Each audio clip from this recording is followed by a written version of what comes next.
We're live on what? YouTube? All right, live. We're live. This is our first time going live. Our first live. As you can see, I don't know. Can they see under the table with where they're at? No, definitely not. That'd Just be stick your little fucking leg up. hilarious. Stick your leg up on the Today, Tony is not wearing his leg. Yeah, show him the bottom of the table. This is probably be a funny picture. Let's see it. Because it's not there. There's nothing to see. So it is day 2. Let's go off first with the limb loss challenge. Okay. Yeah? Yeah, limb loss challenge. So they didn't give you a name for your Starbucks coffee? that's my name. Asterisk, asterisk? Asterisk. Good name. Star. Did Elon Musk name I'm you? a motherfucking star boy. Is that Elon Musk's idea? So anyway, we're on day 2 of what is the limb loss challenge, which I'll be honest, I didn't start myself. I did it with the help of Christina Hurley, the founder and owner. Actually, she doesn't like to be called the owner, the founder and operator of Less Leg More Heart, and with Lasse Madsen, the founder and owner of Levitate Sport, which is the blade legs that me and your boy here have been giving away. They said we should start a challenge. I kind of took it and ran with it, pun intended. Ooh. Hey.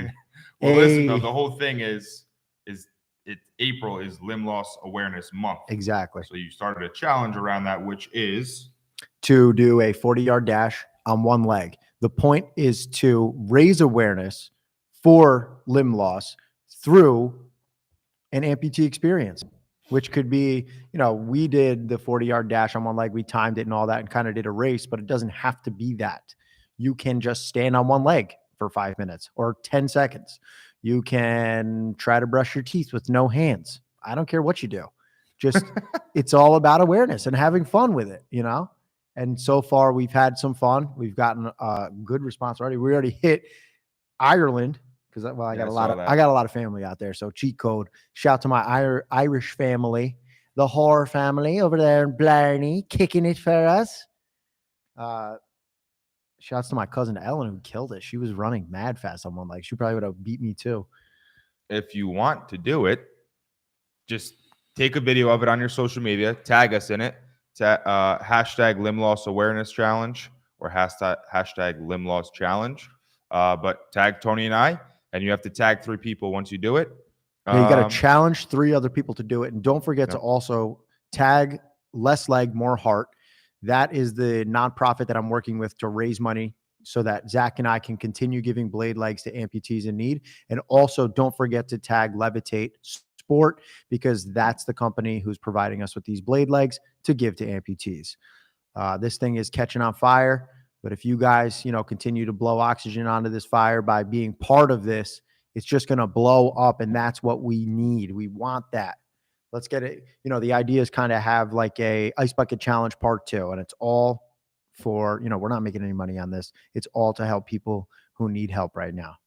Amputees specifically in this case. And why don't you tell us about how ironically, what you woke up to? Oh my God. So we always joke around because we do a lot of events that pertain to like the amputee community. And every time we have an event like the Dallas test run, it was the Dallas test run, my leg acts up. So basically when I overuse my leg, it pulls up fluid in the back of my leg. And it just happened just in time for Limb Loss Awareness Month. But this time it was the worst it's ever been. And a bunch of blood pulled up in the back of my leg, right behind my knee. And there was so much pressure last night. It was in so much pain. I just had to go to bed. And I woke up in the middle of the night just covered in blood. It created so much pressure that it also created a drainage hole in the back of my leg for the blood to escape. And so I was bleeding a whole lot. Believe it or not, it actually feels better now. So the bleeding, you bleed it out, bro. Made it feel better. How many times has that happened since you've lost your leg? Maybe 2 or 3, but nothing like nothing like last night. Last night was like I can't even put my prosthesis on, and I probably won't for a couple days until this goes down or continues to bleed out all the way because it just hurts. Is that the worst pain or thing about having For me, yes. Yeah. I don't think since I've healed, that's the most pain I've experienced. Like, with the leg. Is yeah. that the worst scenario or thing you've had so far? Just the For blood me? buildup? Yeah. Yeah. Yeah. And you'd be surprised at how painful it is, bro. Like I can't even like I'm touching it like this and it's so tender. It feels like I'm branding myself with my finger. It's so painful. And I know it's hard for other people to even comprehend what that probably feels like. It's hard to explain. But whatever, we're still here. We're still out here. This challenge is running. I'm just grateful that we were able to get the challenge out and I was able to do my part physically just before, the ish hit the fan. And also for the people who saw, Tony lost in his own challenge. Oh yeah. To 3 of us, Dan Izzo, me, and Joe Caps. And Tony lost in his own challenge. He's on one leg every goddamn day. I know. It's because you're short. I think it's because my dad bod's coming in. Yeah, you're the shortest one with the short legs. Yep. And you got the. You know what it really is? I'm looking at the video. When you guys are running on one leg, you kick your opposite leg out. And you get. I can't do that. I probably would have been better off if I kept the prosthesis on. Mm-hmm. To give some weight. Yeah. To push you forward. Yeah, I got smoked. Admittedly. Yep. It's all right. Yep. I got to get back to training. Once this little blood blister goes away, Daddy's back in the gym. And let's speak about that. So, you're supposed to have a kid 2 days ago. Still not happening? No, I'm just very happy she didn't come yesterday. April Fool's Day. Yeah, imagine having your daughter on April Fool's. Thank God. Oh, I was worried poor for you. Baby. I was worried for you. I imagine she'd be in 2nd grade and she'd be like, "It's my birthday," and everyone would go, "April Fools," and she'd be like, "What the fuck is happening?" So, but yeah, we have an induction date of the 9th. So what's induction mean? Like they're going to induce labor. Oh. So if for some reason she isn't born by then, which I guess is more common in smaller girls, and obviously Michaela's tiny, they're going to give her, I can't remember the drug, but it's something you put in your cheek every 4 hours. You keep putting it in there, and it will make you go into labor. Interesting. Yeah. It's like a dissolvable drug that you just put in your cheek, and it should induce labor. Wow. Okay. Yep. So that you have 7 days before that happens. Correct. What do you think? You think it's going to get to that point? I definitely don't think so. My money is on we're having that baby naturally. Okay. She's been walking a lot, doing everything. She's so active, Starbucks bro. drinks. She's so that. We've done everything. She's eating pineapple every day, drinking the Starbucks drinks. She's got these pills you take orally and then the other way too. And just everything you can think of. Everything. We even had sex once. It was crazy. Yeah. Yeah. All 30 seconds. Didn't make it happen. Wild. Is that supposed to help? Is that supposed to make it happen? That's what everyone says. Everyone I talk to, they're like, "Well, you know what helps? You got to get in there." Interesting. And I'm like, I tried. Open it up. Didn't work though. Nah. Open up the airways. Nothing. Okay. So, let's talk about some other stuff. What else do we got going on? I mean, we got a ton of other stuff coming up this month. Yeah, I'm going to Florida. Yeah, tell us about what you're doing in Florida. What are you doing in Florida? Yeah, we have our new sales team opening up. One of our guys that's been with me for a while up here in my New York team, he decided to pack his Mazda 3 up to the brim. And when I say to the brim, I literally mean every square inch of that car was filled to the brim with his shit. And he drove from New York to Florida and opened up a sales team. And it's funny, the whole entire sales team is guys from Spackenkill High School, which is a high school right next to us. Right here. All of them moved down to Florida. So he's got 6 guys that lived in New York and I know moved down to Florida. And yeah, we have our new sales team starting in Florida as of a couple weeks ago. And we already got our first deal down there. So give me some pounds. Let's go. Sold? Yep. First deal sold down there. Wow. Yep. So the power of Plug PV is unlimited. Yeah, it's exciting. And I love they're down there in Palm Beach area. And I love that area. So I'm excited because it gives me a reason to go down there. And I'm going down there twice this month. Awesome. So you're just going down there to oversee all the operations, what's going on? Both. And my mother and my grandparents live about an hour north. So I'm going to go down there, hang out with them an hour north. And then I'm going back down to Fort Lauderdale, which is an hour south, to go on a little vacation because I need some sun. I'm looking pasty white and I got a reason to go down there. So every reason I get, I'm going to take advantage of. You know? Okay. I like that. And then when you're going to be flying back, what date? The 13th? No, the 12th. You should be To go flying back on- on the 12th. To go to Boston. We're going to Boston for the Levitate test run, but while we are there, the nonprofit company that we're currently working with, Less Leg More Heart, is based out of what is the name of the place? It's It's New Hampshire. Yeah, I don't know some where. spot in New Hampshire. So while we're there, we're going to meet up with Christina Hurley, who's awesome. We're gonna shoot, I guess, like an access cable vision TV show. We're also going to be doing a podcast with her, so she can get us her story and tell us more about Less Leg More Heart. We'll tell you guys about it. I know all about it. And then we're also going to be meeting with a gentleman, Sam Schaefer, who may become another ambassador like myself for Less Leg. This guy is super badass. He lost his leg, got his amputation, I think like 2 weeks after mine. Same month, 2020. I'll let him tell his story when he comes on the podcast, but he's a super badass dude. And I think we're going to get a workout together. Me, Tina, him, and if you're there, you as well, because they're all big into CrossFit too. Can't wait. Yeah, I'm going to be old and fat. Dad bod, loading, buffering. Yeah. I Why? don't know. They're all in shape? They're all in good shape? Yeah. Okay. So Yeah. you're the one I'm most out of shape? I'm the fat dad now. You guys know, if you guys don't know, Tony used to be the most athletic motherfucker there is. And he still is an extremely athletic person. But you used to do backflips like it was like nothing. Like Dan Izzo. Yeah. You used to be a Just like Dan Dan Izzo, Izzo. freak of nature athlete. Just can do whatever the hell you wanted type of deal. And you then know? and then the leg came off.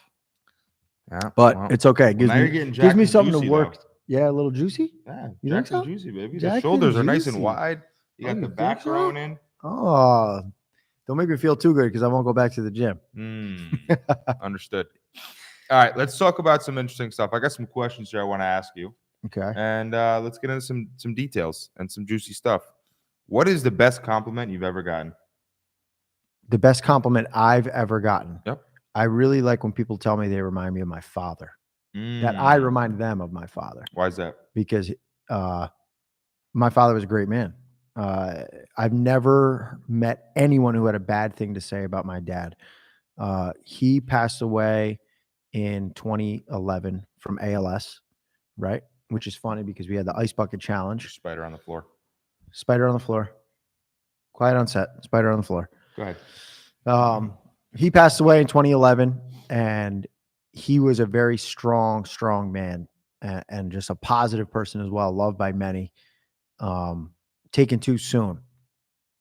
But he is the reason that I, when people ask me about how I keep such a positive attitude through everything that I've been through with this accident I was in, it's because of what my father instilled in me. So when he had ALS, he was dying slowly for 6 years, and that man never complained once.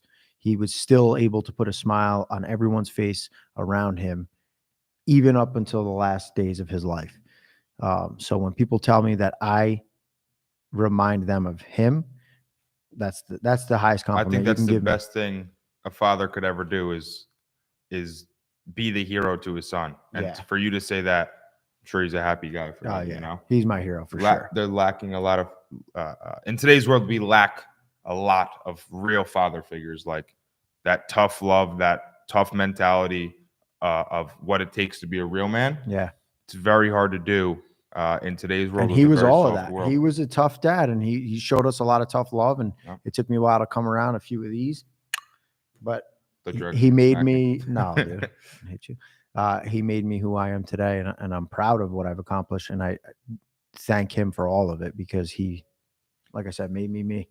So You know, back in the day, we used to introduce ourselves as like, "I'm Tony Capoletti, father of Vito Capoletti," yo, or sorry, yeah, son yeah. of Vito Capoletti. I am Tony Capoletti, son of Vito. Yeah, that's how we used to introduce. I come ourselves. from the woods of Gretna in the valley of Pleasant, just north of Poughkeepsieshire. I love it. I love it. Yo, what? So, all right, I want to ask the same question to you. What's the best compliment you can get? And don't tell me it's that you have thunder cheeks. Well, that was my first initial thought, was that I got a nice ass. And nice Grade, thighs. grade A New York The sirloin best strips. compliment I've ever gotten. Ooh, that's a tough one. Best compliment I've ever gotten. And if anyone's watching, I want to hear the best compliment you've gotten and why. Let's You've hear. changed my life. I guess it's kind of a compliment Oh, definitely. when people are like, dude, you changed my life. I'm so thankful. I tell you that all the time. Yeah. This boy put me in a better position when I needed it the most. This I love it. man. I love it. Yeah, man. I say it all the time, but my mission is to help people escape the rat race. I think the world we live in, there's a lot of lies and a lot of things that we just do because it was, and it is the normal. And people don't think to look outside a lens and go, wait, why am I waking up every day in a job I don't like, making money I don't like, in a body I don't like? Ooh. So that's what I love to do, is help people. I did it for myself, and I love to help other people do it. So yeah, I mean, I've gotten told by a lot of people that I help change their life and I help put them on a new trajectory in terms of their finances and their career. And yeah, that's the best compliment I can get, because that's the most fulfilling thing I do on a daily basis. And I've had all kinds of stories. One of our guys, we went to Texas on a trip, and I remember we were drunk as hell in a bar down in Dallas. And he turns to me in the bar and he just starts crying and hugs me. And he's like, bro, you changed my life. And I was absolutely hammered in the club, and we had a great time. Who was that? Oh, that's beautiful. I love that. I love that. I've had a similar experience. Thanks to you. You helped me so much, and now I'm putting people on. So I don't know if that's my favorite compliment, but it's definitely my favorite accomplishment of late. One of my favorite. I got that phone call. Mm-hmm. Yo, is everything okay? Man, I just want to thank you. And I was like, dude, what? I'm like, stop. You're going to make me cry, dog. But it's amazing to be able to put other people in good situations. It's an incredible feeling. If you could go feeling. back to when you were 18 years old, Ooh. what would you tell yourself? Damn, don't buy a motorcycle. Mm. Nah, because then we wouldn't be here, right? What would I tell We'd myself? be two dudes, four legs, which Bro, is nothing special. you ready for this answer? I wouldn't say shit because I don't want anything to change. You say one thing and it's going to cause a butterfly effect, and I'd be in a different situation. Maybe I'd tell myself some lotto numbers. Maybe that. Buy Bitcoin. Oh, yeah. Yo, buy Bitcoin. I tell myself to buy Bitcoin. I would tell myself, honestly, just give less of a fuck and make more mistakes, which is the complete opposite of what probably most people would say, but like, make more mistakes, dude. You're going to get away with a lot of things at 18 years old. And now you got me thinking. Like in high school, I was always scared to hurt myself in the future of what I did when I was younger. And that's why, even though I was as crazy as I was, I held back, because I just felt like, if you go too crazy, you're going to ruin your life later on. But realistically, there's not a whole lot of things you could do to really ruin your life in high school, 17, 18 years old, Right. So I would have made more mistakes. I would have done more stupid stuff. Yeah. I would, if I could go back. Like, how do you do this? You just you appear in front of yourself when you're 18. Yeah. Like you have a dream. So I would show up. I would make sure that he could see I don't have my leg. Right. And I'd go, take more chances and do the work. And then I'd just disappear. And then younger me would shit and cry immediately. But I think I would take those two things. Because, sometimes I beat myself up for, there was points in my life where I could have been doing more. I feel like, I guess, maybe, I don't know. I've always been a pretty hard worker, but then take the more chances thing too, because I spent a lot of my years in one job that I was like, if I just keep working, rat race jobs where you're just chasing that check at the end of the week so you can pay your bills and then save a tiny bit.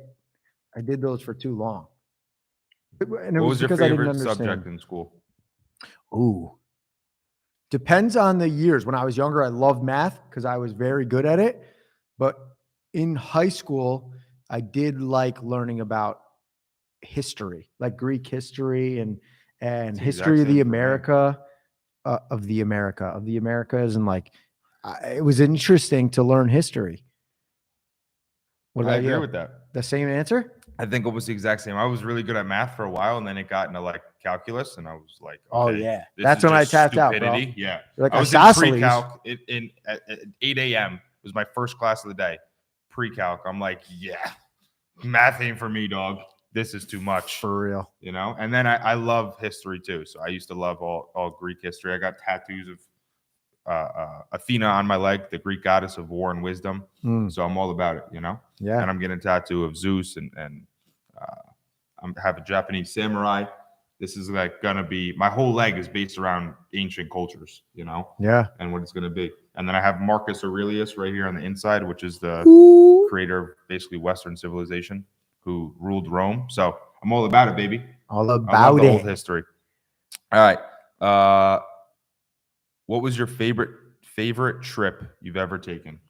Favorite vacation? Oh, I need time to think about that. I'll Have tell you mine thought about it? real Yeah, quick. you go. Greece. It's not even close. Yeah. Greece was amazing. I went to Mykonos, Greece. right? I went to Mykonos, Santorini, and Athens at 22 years old, I think. Yeah. 22 years old for 2 weeks. Spent $20,000 on the trip. Lived like a king for 2 weeks.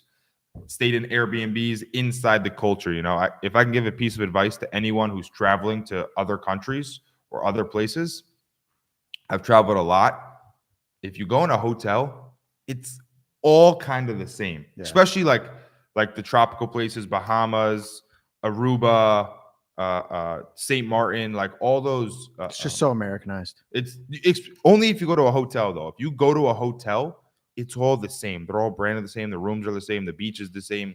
So what I did when I went to Greece is we did Airbnbs and we stayed inside the cities and inside the culture of like Greece. Yeah. When we went to Athens, we stayed right next to the Parthenon. And it was like, you know, you're getting the experience. We're in this tiny little rinky-dink spot in the city of Athens. There was actually wildfires, so we had to leave early. Oh yeah, I remember. It was 102 degrees and the sky was black. That's crazy. That was crazy. And then we went to Mykonos and Santorini. We stayed right in the cities. We woke up and went down the road to the local places to grab coffee and to grab food. The food is ridiculous. You've heard it before, but healthy too, when you go right? over to Europe, yeah, dude. I mean, you eat a full meal and you feel great. You don't Yeah. feel lethargic at all. Greek coffee. You want to talk about espresso, buddy? You drink some Greek coffee in the morning. First of all, you're taking 3 shits before lunch. Second of all, you are wired like you're snorting lines of cocaine. Oh, It is God. the strongest coffee I've ever had. I'm getting nervous just talking about it. Yeah, it is some legit coffee over there in Greece. That sounds like a dope trip. Yeah. My favorite trip was one day me and all my buddies went over to my friend's house in Mayapack and we all took mushrooms. We turned our phones off and went into the woods for the full day. I guess that's And the kind of trip you could take. That was the best trip I've ever taken in my life. I can't tell you where we were, but I can tell you it was ecstasy. It was bliss. I was chasing turkeys around the woods with my 2 feet, my bare feet in the floor, and it was beautiful. I still remember it. It was the most gorgeous day ever. And it could have been nighttime. I don't even remember really, but that was the best trip I've ever taken. I like that answer. Yeah. I remember we're walking through the woods and we're going through this, there's like a little stream and everyone takes their shoes off and they're in the water. And I'm crossing, there's like a down tree over it. And I'm crossing the tree and then I just sit on the tree and there's another tree over it with the branches like this. And I'm sitting on the tree with my arms on the branches like this. And I'm like, look, I'm on a motorcycle. It was a wooden motorcycle that helped me cross the river. It was beautiful. It was beautiful. Definitely the best trip I've ever been on. Don't know how the coffee was. I didn't try it. What do you got? What is your biggest pet peeve? What drives you the craziest in life? Or what people do, maybe in a relationship, maybe what Bryce Eckwall does. Man, what does Brycey boy do that drives me crazy? Drives me crazy. No, what is my biggest pet peeve? I hate when people just can't look on the bright side and see the positive in something. It drives me nuts. For me, it's such an easy thing to do because I practice it. And it's like you can literally choose your own reality if you can just not take little things, make a big deal out of it, and get upset. Like you don't have to be upset about anything. And I've proven that. Literally lost my leg. Not going to let it get me down. So like when people take a little thing and let it get to them and they'll be negative about it, come on, dog. What about you? There you go. Just waiting for What's my your intro, biggest waiting for What's my your laugh. biggest pet peeve, Pook? Mine is easy, bro. Easy. I talk about it all the fucking time. The victim mindset. So it's the people that just fucking complain about life and are unhappy and just don't change anything. Yeah, I mean that's kind of the same as mine, but Bro, I just want to punch you in your face if you're that kind of person. Like I want to put you in a chokehold, and we'll leave it there. But I want to put you in a chokehold. I want to punch you in your face if you have that victim mentality of just everything in life is sucks, and you just have the black cloud over your head all the time. That and people wasting my time.